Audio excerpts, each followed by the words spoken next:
Евроинтеграција, одбрана, безбедност, инфраструктура, енергетика, култура, борба против меѓународен криминал, железничко поврзување. Во овие сфери Северна Македонија и Албанија потпишаа договори и меморандуми на денешната заедничка владина седница, втора од ваков вид која се одржа во Скопје. И Димитар Ковачевски и Еди Рама порачаа дека ова е само потврда на новиот дух на соработка меѓу земјите од регионот и продолжување на напредувањето на партнерството од Отворен Балкан. Но и двајцата премиери беа јасни дека целта и за Скопје и за Тирана е членство во Европската унија. Рокот за тоа според Ковачевски е 2030 година. Свесен е дека една од големите пречки на тој пат во оваа фаза се уставните измени.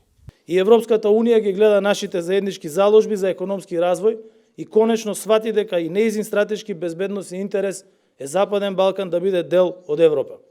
Дека државите од Западен Балкан имаат демократски прогресивни раководства и дека сега е моментот да се осигура за окружувањето на европското семејство. Овој моментум на подадени раци од нашите пријатели, ние пак не смееме да го пропуштиме. И сето ова отвори простор, ние како држава да пристапиме и кон остварување на другите потребни чекори кои што следуваат во парламентот, со цел во еден динамичен процес да ги заокружиме пристапните преговори со Европската унија до 2030 година. Нема простор повеќе за оправдување кое што би го закочиле процесот на европските интеграции на нашата држава. Во оваа насока очекувам сите пратеници да бидат на ниво на задачата, да покажат одговорност во парламентот и да продолжиме со брз чекор да се движиме кон Европската унија. За опозицијата вели дека е деструктивна. Лидерот на Левица, Апасиев, го нарече политички пироман, а председателот на ВМРО ДПМН е негов заложник, кој според Ковачевски е човек без став, визија и одлучност. Сепак премиерот е оптимист дека собранието има капацитет да донесе одлука за продолжување на европскиот пат. И Еди Рама смета дека тој е единствениот правец за земјава, да гледа напред, а не назад. Албанскиот премиер во обраќањето рече дека едно од главните прашања во моментот за двете земји е енергетиката.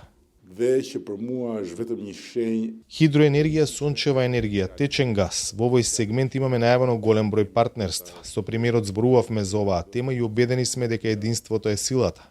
Ние овде на Балканот немаме сметка да се занимаваме со минатото, но иднината ни е малку тешка и опасна. Треба да се подготвиме, да научиме да живееме во свет на глобални закани и актуелните проблеми да ги надминеме со синергија и заедничко работење во делот на енергетиката, храната и инфраструктурата. Еден од договорите кои денеска беа потпишани се однесува на соработка за враќање на незаконски изнесени икони. Со документот се овозможува враќање на 21 икона во манастирите во земјава. За Гласот на Америка од Скопје, Владимир Мирчевски.